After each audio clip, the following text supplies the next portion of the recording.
اب اس میں ذات غوث پاک کے پاس ہے. آپ کو کہیں سے ملے، خواب میں ملے، کسی شیخ سے ملے، آپ غوث پاک کے مریدوں میں چلے جاتے ہیں. اللہ یا غوث یا غوث.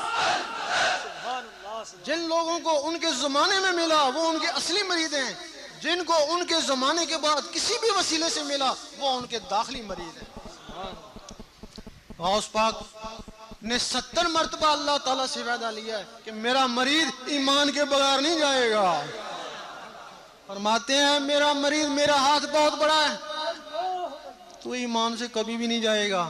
فرماتے ہیں میرا مرید کون ہوگا؟ میرا مرید وہی ہوگا جو ذاکر ہوگا. پھر فرماتے ہیں کہ میں ذاکر اسی کو مانتا ہوں جس کا دل اللہ اللہ کرے. سبحان اللہ. وہ زبانی تو طوطا بھی اللہ اللہ کر لیتا ہے، وہ سگی سلطان پور رحمۃ اللہ کے کبوتر بھی اللہ اللہ کرتے ہیں.